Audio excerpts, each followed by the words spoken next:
ముఖం చెల్లకనే బయటకొస్తలే ఉద్యమ ముసుగు తొలగడంతో ఇంటికే పరిమితమైండు. కేసీఆర్ పై CM Revanth Reddy fire.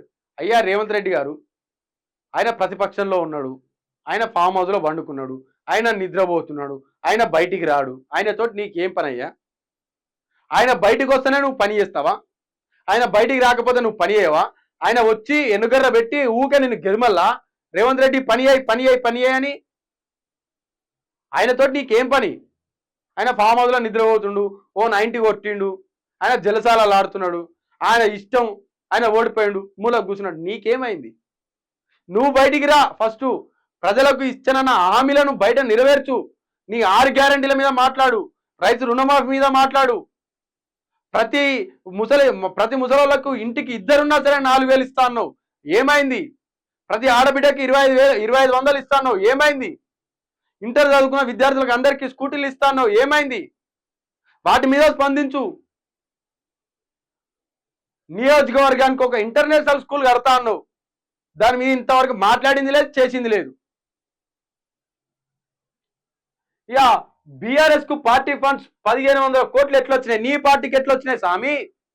BRS పార్టీకి పార్టీ ఫండ్స్ ఎట్లొచ్చినాయి అని నువ్వు అడుగుతావు. మరి నీ పార్టీకి పార్టీ ఫండ్స్ ఎట్లొస్తున్నాయి? ఇప్పుడు ఎట్లొచ్చినాయి? మరి మీ పార్టీకి వచ్చినట్టే వాళ్ళ పార్టీకి వస్తున్నాయి. ఈ దేశంలో ఏ పార్టీకి రావట్లేదు పార్టీ ఫండ్స్, ఏ పార్టీకి లేవు పార్టీ ఫండ్స్. బీజేపీకి లేదా, కాంగ్రెస్కి లేదా, వైఎస్ఆర్సీపీకి లేదా, టీడీపీకి లేదా, లేకపోతే బీఆర్ఎస్కి లేదా, లేకపోతే ఇతర రాష్ట్రాల్లో ఉన్న పార్టీలకు లేవా? ఏ పార్టీకి రావట్లేదు పార్టీ ఫండ్స్. ఓ నీ పార్టీ కంటే ₹1 ఎక్కువ వచ్చిందా? అది నీ కుళ్ళుబోత్తనం. 2014 ముందు ఖాతాలో ఉన్నదెంత, ఇప్పుడున్నదెంత? 2014 ఉన్నదెంత, ఇప్పుడున్నదెంత? వాళ్ళ లెక్కలు చెప్తారో చెప్పరో వాళ్ళ ఇష్టం.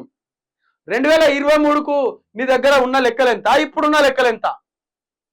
నీ ఆస్తుల విలువ మొన్న ఎంత, నిన్న ఎంత, ఇయ్యాల ఎంత చెప్పగలుగుతారా రేవంత్ రెడ్డి? అయ్యా ముఖ్యమంత్రి గారు, చెప్పగలుగుతారా మీరు? మీ పార్టీలో ఉన్నదెంత, ఇప్పుడెంత? ఈ పార్టీ నుంచి, ఇక్కడ ఈ తెలంగాణ నుంచి హర్యానాకు కానీ, జమ్మూ కాశ్మీర్ కానీ ఎంత ధరలు ఇచ్చిరో చెప్పగలుగుతారా? లేకపోతే మొన్న జరిగిన ఎంపీ ఎలక్షన్స్ లో ఇక్కడ నుంచి కర్ణాటకకు పోయింది ఎంత చెప్పండి, చెప్తారా? అది అలాంటి పరిస్థితుల్లో ఉన్నారు మీరు. మీకు ఒక ఏళ్ళు బయటికి చూపిస్తే 4 ఏళ్ళు మళ్ళీ మీకు చూపిస్తాయి. నోరు ఉంది కదా అని ఏది పడితే అది మాట్లాడతాం, చెల్లుతుంది. మూసి ప్రక్షాళన ఆగదు, ఎవడు ఆపిండు? మూసి ప్రక్షాళన ఆగదు. 1,50,000 కోట్లు ఆ గంగలో పోసినావు, అది ఆగవాగం చేస్తావు. ఆఖరికి 166 కోట్లు ఓ డొల్లా కంపెనీలకు అప్పచెప్పినావు. అందులో నుంచి నీ షేర్లు నీకు వస్తాయి, నీ ఢిల్లీకి పోయే షేర్లు నీ ఢిల్లీకి పోతాయి, నీ మంత్రివర్గంలో ఉన్న కాంట్రాక్టర్లు పోయే షేర్లు అటుపోతాయి. హైదరాబాద్ లో శిల్పకళా వేదికలో కొలువుల పండగ. 1,635 మందికి నియామక పత్రాలు అందజేత. కేసీఆర్ ఉద్యమం ముసుగు తొలగిందని, అందుకే ముఖం చెల్లించక బయటకు వస్తలేరని సీఎం రేవంత్ రెడ్డి అన్నారు. తెలంగాణ ఉద్యమం గొప్పతనం వల్లే ఆయనకు 10 ఏళ్ల మర్యాద ఇచ్చామని అన్నారు. నిరుద్యోగుల పోరాటాలు, విద్యార్థుల ఆత్మ బలిదానాలతోనే తెలంగాణ ప్రత్యేక రాష్ట్రం సిద్ధించిందని చెప్పారు. ఆదివారం హైదరాబాద్ శిల్పకళ వేదికలో ఏర్పాటు చేసిన కొలువుల పండుగ కార్యక్రమంలో రేవంత్ రెడ్డి పాల్గొన్నారు. అయితే ఇందులో ఈ మొత్తం దాంట్లో వీళ్ళు వెలుగు పేపర్ వాళ్ళు దాచింది ఏంటంటే, చూపిస్తా. వాళ్ళు దాచింది ఏంటంటే, ఇగో ఇది దాచిరు. గత ప్రభుత్వమే పరీక్షలు పెట్టింది, వాటికే మేము నియామక పత్రాలు ఇచ్చాం. నియామక పత్రాలను అందించే కార్యక్రమంలో సీఎం రేవంత్ రెడ్డి తన నోటితోటి తను చేసిన వ్యాఖ్యలను వెలుగు దిన పత్రిక దాచే ప్రయత్నం చేసింది.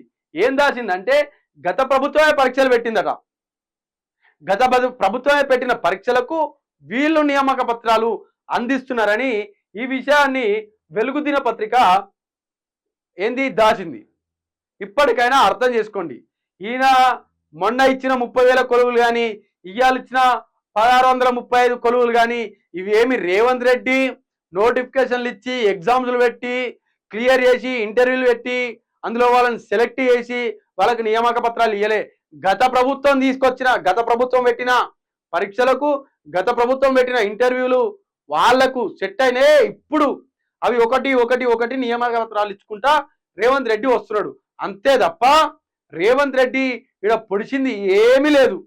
ఇంతవరకు 10 నెలల్లో ఒక్కటంటే ఒక్క ఉద్యోగం కూడా రేవంత్ రెడ్డి ఇచ్చింది లేదు.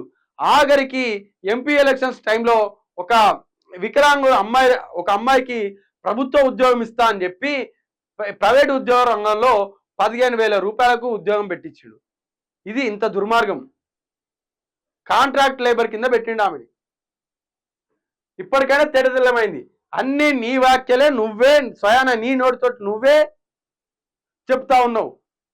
ఇంకెన్ని రోజులు అబద్ధాలతోటి కాలం ఎలా తీస్తావు రేవంత్ రెడ్డి గారు?